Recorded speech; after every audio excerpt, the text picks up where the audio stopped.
Well. It's wonderful to be here today with you, Camilla.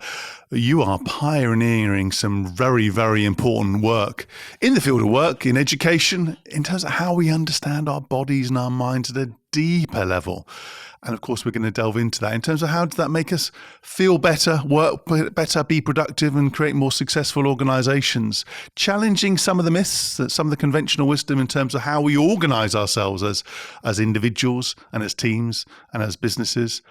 It's going to be a great conversation. Before we delve into the topic, let me welcome to the show, Camilla. Welcome. Thank you so much. Fantastic. So there's obviously been a huge amount of focus already on time management. I mean, people still focus on it, but we've moved on to energy management in different forms of energy. I think you're going a bit further. So tell us more about circadian rhythms that some of us may know about. So tell us what they are, and then let's start the conversation about how we can better understand and use them in our daily lives. You're born with an internal clock telling you when to sleep and when to be awake. So when we talk about circadian rhythms, it's about morning persons and evening persons. So are you a morning person? Are you an afternoon person? Are you an evening person? Are you a night person? So what about you, David? When do you peak mentally during a day? I would say probably early morning, and then sort of, not now because we're doing this in the morning, but sort of early afternoon. I tend to have a little bit of a dip, not fueled by what I eat, and then I come awake, frankly, about 9 o'clock in the evening. So I'm a bit strange, to be honest, but I've been told that many times in my life. I'm more an afternoon and evening person, and I have a background in engineering, a PhD in work-life balance, and it was when I did my PhD that I heard about the research in chronobiology, also circadian rhythms, in 2003, where chronobiologists have found the first clock gene, P3, controlling when we are sleeping and when we are awake. And it was the first time that I got this language about my own circadian rhythm, because I'm not a morning person. So I got this insight into my own rhythm, and I decided to do my PhD from midday to midnight, because I'm really productive in the afternoon and evening. I'm not a morning person, so I'm not productive at 8 o'clock in the morning, for example. Let's delve into that. So, because I've always wondered how much we're born with it. You talk about the gene there, but I sense and feel that I might have changed over time. I may be wrong. How fixed is it in terms of that gene and our approach? Are you always a lark? You are born with a genetic rhythm. It's not something you choose, but when you are young, when you are a teenager, when you are young, you are a late chronotype. You are a late riser. And researchers believe it's because of the hormone testosterone. Men are most late chronotype when they're 21 years old, and women are most late riser when they're 19 and a half years old. So when we are young, we go to bed later and get up later. Even in societies without technology, they have a language for their teenagers that they go to bed late and get up later. So that's all teenagers. So I guess a generalization.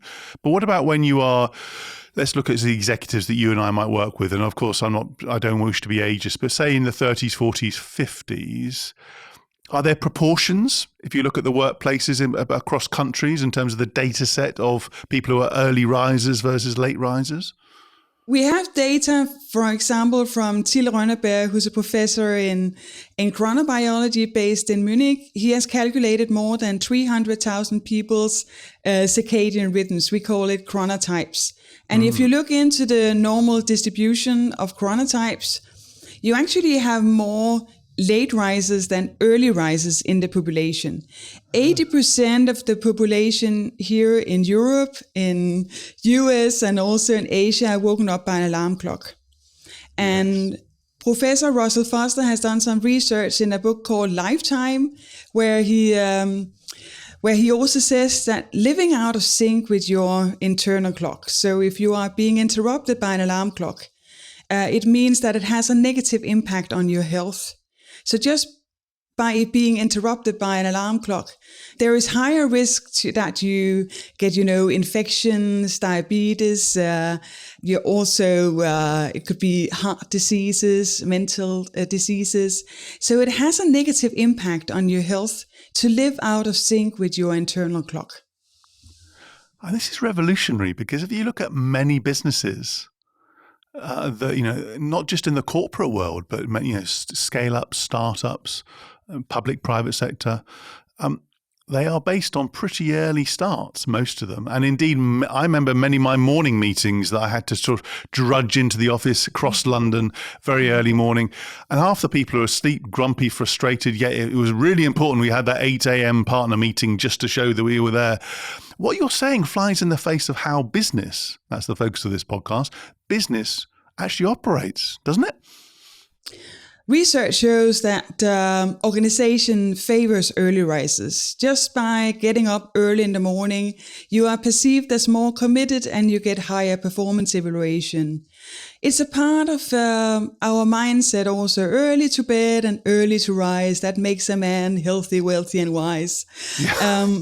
But we're not farmers anymore. We also have this, Brother John, are you sleeping? Morning bells are ringing. And in France and in Spain, they say, if you get up early, God will come and give you a helping hand. There's no God coming if you're sitting, into the evening, into the night and working hard. So it's also a part of our farmer mentality and also the industrial work where we had to fit into a rhythm, working 9 to 5 and selling your hours. Yes. Fit into the system. Also at Friedrich Winslow Taylor said in Scientific Management in 1911, in the future, the system must be first. So we have to fit into a system. I mean, so you effectively have a large proportion, if not the majority of people who are working day in, day out at a time of day, or at least starting at a time of day that doesn't work for them. So what you're saying is that there is a maybe not immediately, but over time, there is a cost to the individual and the cost to the business. Yeah, there is a lot of cost in holding to those written from the past, especially because in an industrial workplace, over 80% of a company's value was tangible. It was buildings and machines. But in today's society, over 90% of a company's value is intangible. So it is human creating the value. And therefore, it also makes sense to look into when do people peak mentally, and look into the workforce. And if you are a late chronotype, a late riser, you don't peak at 8 or 9 o'clock in the morning. And it makes more sense that you can actually work in sync with your biological clock. Because when you're working in sync with your biological clock, you are much more productive. You have much more energy. You get a better health. So it makes sense. Just in my lifetime, we have seen a transition from 80% tangible values to 90% intangible values. And that's why we have to look into circadian rhythms and give people more autonomy over their time so they can synchronize both their circadian rhythm, their family rhythms. We have so many family rhythms at today's workplaces. Yeah. If you can synchronize your family rhythm with your circadian rhythm and with your work rhythm, then you can unite high level of productivity with high level of life quality. It sounds so, I say this as a compliment, so bloody obvious and brilliant and so sort of, and path breaking. Yet I now want to delve into sort of how do we change it? Because I'm like you, a practical person as well as somebody who likes digging into the research. But let's start with the individual. So imagine you're not somebody who's sort of listening to this thinking, oh yes, I know who I am, right? I'm always been a lark or other. How just give me, and I know you cover this in your book. There's a little hint for people reading the book, in terms of a bit of a survey and a test. If you're listening to this thinking, I'm not sure what I am, how would they start thinking about, if you like, working out their own chronotype, and then obviously exploring how they can work more effectively? Yeah, you can take the test, a morningness, eveningness. The test is 19 questions, and it gives you an insight into your chronotype. But for example, if you are a morning person, if you are an early chronotype, you have the best energy in the morning. You can go directly from bed to work. And a lot of early chronotype sleeps very well from Monday to Friday if they work daily hours. And then they sleep few hours in the weekend because of the social pressure and culture pressure to stay up late. Yes. And if you are a morning person, you always wake up early. So you know right here and right now that if you are a morning person, you always wake up early. If you go to bed at 2 o'clock in the night, you will still wake up early. Oh, yes. Early birds can't sleep in. You always wake up early. If you are a late chronotype, if you are a late riser, what often happens if you work daily hours is that you postpone a lot of sleep pressure in front of you. And then you sleep in the weekend. So you get too few hours of sleep from Monday to Friday, and then you sleep in your weekend. And if we have to talk about work and life design for morning persons and evening persons, it makes sense for morning persons to do the most complex task early in the morning. But if you are a late riser, a late chronotype, you should not do the most complex task early in the morning. Almost all managers books, says you have to start with the most complex task in the morning. Absolutely. And that's not true, because people are productive at different times during the day. So if you are an evening person, you should not start doing the most complex task early in the morning. You should do it in the afternoon or evening. But often we link discipline with early rising. Yes. And yes. That's not true. I just read also a book about this Ryan Holiday, Discipline is Destiny. And there's a whole chapter about that if you get up before dawn, then you will be so much more productive. And this 5 a.m. club, also getting up early and get something out of the day. But if you are a late riser, you should never, ever, ever become a member of the 5 a.m. club because you are interrupting your sleep. It has a negative impact on your health. That should be a warning in the backside of that book. If you are born as a late chronotype, don't read this book. It could kill you, so don't go there. That's such a brilliant point, and a great description for any listener working out where they fit. And it is such a dominant narrative, isn't it, of CEOs? Yeah. And I think it is I haven't got the research to back this, just the experience.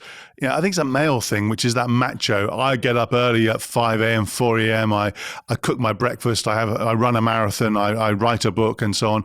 And then by 8 o'clock, 9 o'clock, they don't do very much. And then I think there's often a cost, a social cost, a family cost. I think it also can be quite a selfish. I know quite a few people who frankly maximize for themselves in that way, but then ignore either the team around them and say, you fit my design, or family wise, okay, I'm not around in the evenings because I'm getting my rest for myself. But let's carry on. I mean, so if you are running a team at the moment and you're doing okay, you're good, but you're not great, and you're listening to this podcast, and you have an open mind, and you sort of think, right, let's try something different. What advice would you give to them?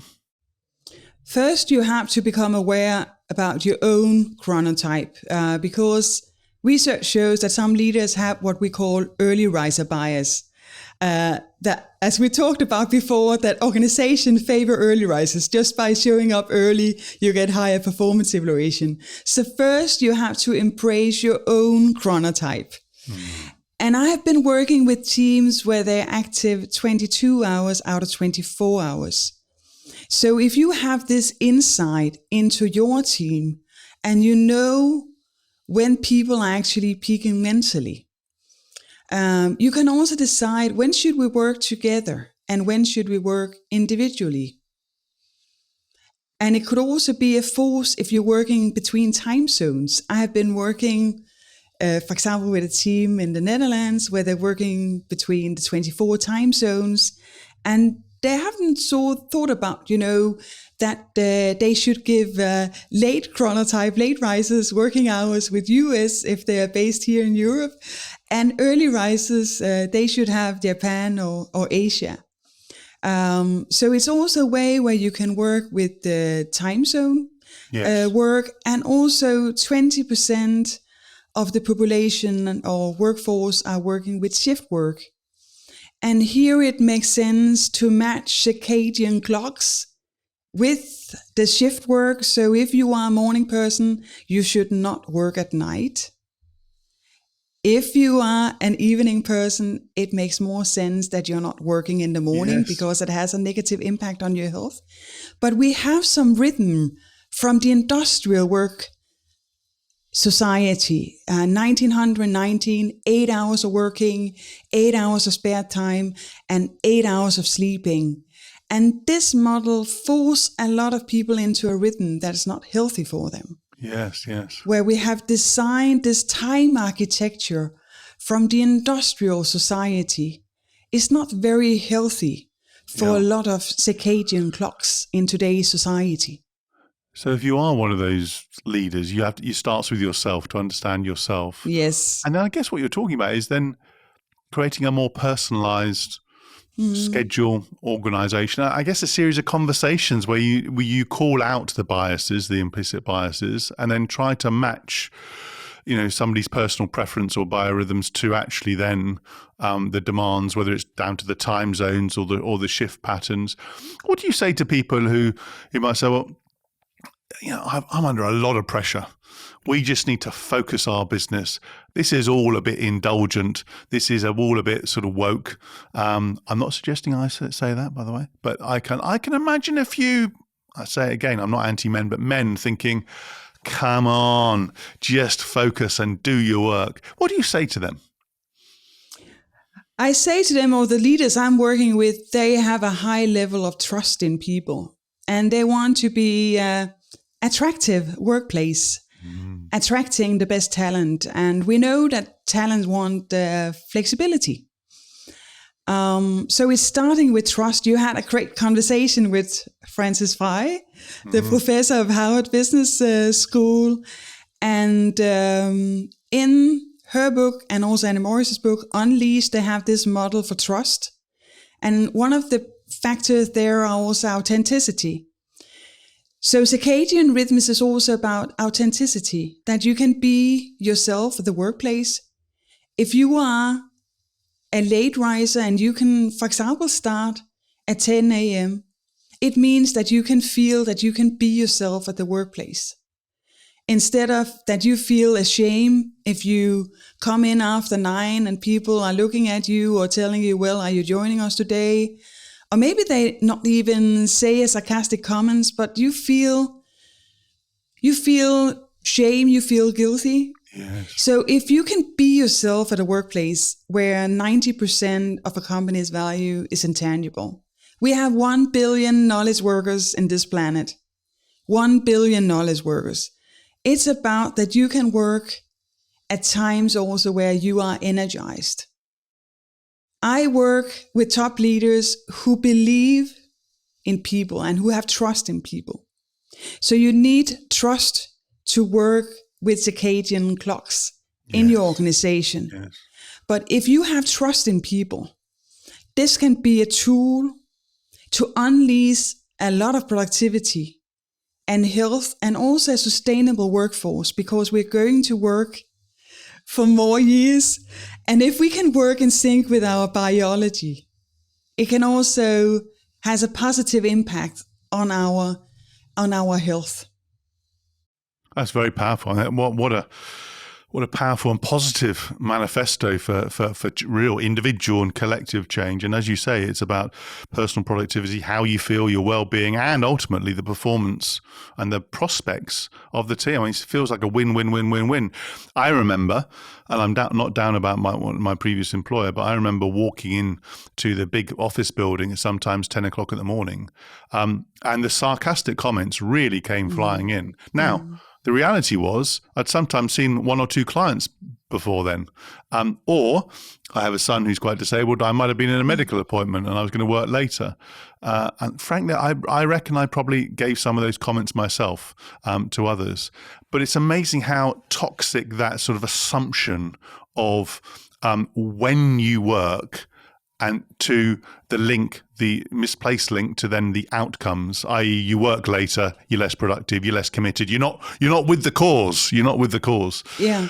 And it's a part of this industrial comparison principle that if I'm working 8 hours, then you should also, David. So it's a part of this culture where we should fit into one rhythm, one place, Yes. We should just fit in. So this is about unlocking the industrial clocks and also that people can come into the workplace with their family rhythm so that you can be yourself, that you can come with your circadian rhythm, but also that you can come in with your family constellation. Because what I do is that I combine research in work-life balance with circadian rhythms, and I call it work-life rhythm. And what I have found out in the 20 years that I've been in this field is that when you can synchronize your family rhythm with your circadian rhythm and with your work rhythm, then you feel that you have a good life.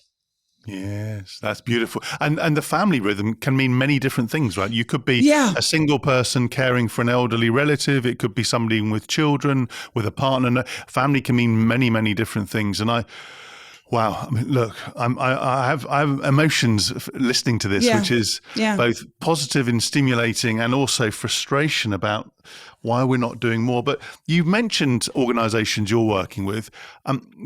Give us some real names of companies where you think, you know what, these companies are the pioneers that we should learn from, reach out to, maybe work for. Who would be your top three? I have been working for pharma and medtech. So I started in 2006. I was working with Abbott. I have been working with organization in 17 countries. So I have been working with Abbott. I've been working with Medtronic, Novo Nordisk, and Roche. So primarily in the pharmaceutical. These are big names, right? These are big names and corporates where, and I make no value judgment. Some listeners might be thinking, wow, if they can do it, because we often think, oh, it's all about startups, don't we? Fresh startups rather than corporates, but you're showing it's possible. So let's just drill down a little bit. I imagine each of those organizations will have important meetings, the execo meetings, the board meetings, and so on. And they often have quite a fixed rhythm, don't they? Mm-hmm. Given what you've been saying about greater autonomy, greater flexibility, understanding, and yet we have the need for get-togethers, sometimes formal get-togethers like board meetings. How do you make that work when there is a need to get the top people, or at least some people, in the room virtually or in person at a specific time? Again, it's depending on your role in the company. And again, it's depending on the teams as we talked about before, because if you have this insight into the people you're working with, you know about their family constellation, you know about their circadian rhythms. So you have the trust. It's starting with the trust. And if you dare to share who you are, David, if you dare to share your family constellation and your circadian rhythms, and if people you're working with know your family rhythm and your circadian rhythm, it's a good starting point in finding out when should we work together, when should we place meetings. Maybe it's not good for this team to start our meeting at 8 o'clock in the morning. Maybe it's better that we have a meeting at 1 o'clock in the afternoon. I think that's really smart. It's interesting, just to delve into that. I remember one public sector organisation, it wasn't a client of mine, but they actually, I think, scheduled meetings, important meetings, i.e. ones that had made really important decisions for the organisation, between, I think, about 11 and 4, or 10:30 and 4. But the point is, you can't find the exact perfect time. But for the group, actually, it wasn't really early that people would struggle with, but also for the early birds, it wasn't the sort of 5 or 6 o'clock in the afternoon meetings that the early birds would sort of struggle with. And I have to say, some of the reactions that organisation was, oh, that's a bit soft and so on. And I think, given your research, I think many people will now be looking, I won't name the organisation, will be thinking, I think that sounds like a smart move. And they probably did it through conversation, right? Revealing, talking, sharing. Yeah, exactly. But you need to have that culture of trust. And that's why I love the work by Francis Fry and also Anna Morris so much. And I can really recommend your talk with Francis Fry. Yeah, she's great. And also when they're writing their books, also their circadian clocks is that Francis Fry is a late riser and Anna Morris is an early riser. That's right. So they also talked about that they were actually writing books around the clock. Yes. And that's amazing. And that's also, about productivity. Because if you have a social respect and accept of people's different work rhythms, circadian rhythms, family rhythms, then it's a way where we can create attractive organizations and we can unite high level of productivity with high level of life quality. And that's really my goal with using applied chronobiology in organizations and combine it with my PhD in work-life balance. Because work-life rhythm, we come from a society where one size fits all. Yes. But in today's society, one size fits one. I'm divorced myself. I have twins. They are 11 years old. I have a boy and a girl. I have a morning person. I have more an evening person. If we can look into, and I really hope for my children that they can have a society also where children actually can sleep until they wake up by themselves, that we should not wake them up early in the morning, because if they can sleep into 8 o'clock in the morning, or if they're teenage, sleep into 9 or 10, we know how much sleep means for our health, well-being, learning abilities. I mean, what would it take for schools to just start an hour or two later for teenagers, for example, and finish later? Yes, you'd have to change the contracts of the teachers and the but surely it's not the most complex thing. So, you revealed a bit about yourself, and I appreciate you doing that. You've been, despite your youthful looks, been doing this for a while now. But most recently, as you finished your brilliant book, and we'll share the details of the book, of course, with this podcast, what have you changed about yourself as you've been doing your research, perhaps in the last year? Is there any particular, I've shifted this aspect of my personal practices? But you know what, David? I have never been employed. When I completed my PhD, I was 27, and I decided to implement my research in practice. So I think what I really have done is that I continue to be myself, and working with organizations, I'm also myself. I really have this, I think people can feel this authenticity. Yeah. That I'm also, it's Camilla, and it's not just a work role.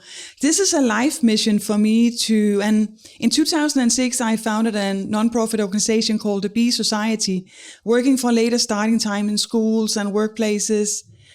And it's still my life mission. And here in Denmark, we see more schools also for teenagers, just starting at 9 instead of at 8 o'clock in the morning. Yeah. Schools in US, in the state of California, it's now by law that high school should start after 9:30.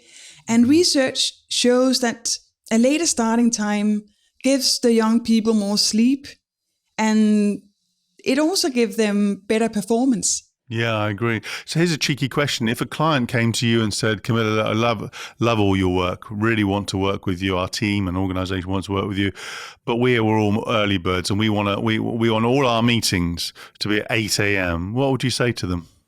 I will say, of course, I can come out to you, your team, at 8 o'clock in the morning and do a team exercise with you. Because it's also very important for me to state when we work with this area, it should not be about egoism or only about my rhythm. What I'm working with in an organization is to create more awareness about circadian rhythms and our different family constellations, and have a social accept and respect of differences. But in my life, I'm not working in a way where I work every morning at 8 a.m. Yeah. But for a lot of late risers or late chronotypes, if you just have a few days a week also where you can have a calm morning, and that's fantastic. It's like when you are an early bird, an early riser, and you can have also some calm evening or even go to bed at 9 o'clock in the evening without feeling guilty. That's such a thoughtful point. I have a sense already, but what would you call out as your superpower as a persistence? It's persistence. Really, yeah. I think I had those 2 life missions created 20 years ago, and I wrote about them in my PhD. That I would like to give people the tools to navigate a flexible life, and then I would like to also be a co-architect of new time architecture in our society. For example, the later starting times in schools and at workplaces, and also give late risers more autonomy and a better life, that they can get more, freedom over their time, so they can live more in sync with their inner clock. That's such an important mission. You've already called out, you've been watching these and listening to these podcasts, the question I always ask about the impact you want to have on the world around you. You've answered that question. But on the flip side of your superpower, what's your biggest weakness? Maybe also the other side of that, maybe is also a little bit impatient, maybe. I also if I'm working with groups, and sometimes I really also like that it's going a little bit faster. So, but things take time. So I think it's often, double-sided when you have this persistence, but you can also let's create. Yeah. Yeah.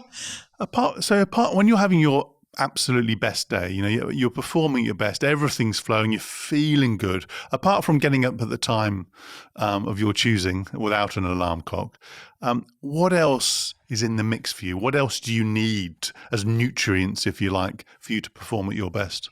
And that's a part also of circadian rhythms, to get out and get the daylight. Inside, we only have 300 lux. If you go outside, the sun is shining here in Copenhagen. So it's 100,000 lux if you get out there.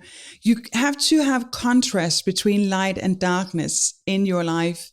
And so our circadian clocks, we have an master clock in our brain, which gets signals through the eyes. And that's why we need to have daylight. So I get daylight at least a half hour before midday. So get out of the office before it's too late. That's really something. Yeah. Especially in Northern Europe. If you were beyond Denmark into Norway and Sweden and other places in the winter times, many people really struggle, don't they? The winter times, if you're away from the equator. And that has... I haven't seen any research, but I'd be fascinated about the impact on productivity in the winter months through darkness. Yeah. And it's sort of go for a walk. As I say, get out and go for a walk. And as you say, in life, you need darkness and light, physically and metaphorically. So if you we've touched on this before, but I want to ask again in a different way. Imagine you were talking to a new CEO of a big organization, new client, and they really wanted to set the right tone right from the off, the first 90 days, right? And this, all your research was pivotal to them. They read the book, they've been advised by you. What do they need to focus on? What would be their first steps in their role? The first step, if I was a CEO of a company, my first step will be to create an attractive workplace. So how can I create an attractive workplace where people would like to work for my company? And one of the things there I will give people will be autonomy over their time. So they can synchronize their work rhythm, family rhythm, and circadian rhythms. I think when you give people the trust, and if you trust people and you have a clear direction, a clear purpose in your company, then this will be a fantastic way also to create a company where people will be proud of working for your company. They will talk about it and they will stay there forever. There you have it. There you have it. I love your eloquence, your clarity in what you say. You're practicing it yourself. You've been doing it for a while. And this is beyond, if you like, just a business for you. This is your mission. You care deeply about this, all the way from schools to business to life in general and all of our identities we hold. Whew. I need to sit down, lie down, or I need to get out at this time of day and get some daylight. Yeah. When people want to read more, listen more, watch more of your work, where can they find you online, Camilla? CamillaKring.com or supernavigators.com. They can find me there. And to be or not to be, as Hamlet said, be yourself. I really hope that people will take away from that to be themselves and to be in their own rhythm. Beautiful. What a brilliant conversation. I mean, what a brilliant conversation. I absolutely loved it. That was another edition of Lancefield on the Line. I do hope you enjoyed this episode as much as I did. Of course, do check out the other episodes, including the one with Francis Fry, who's got a good plug in this conversation.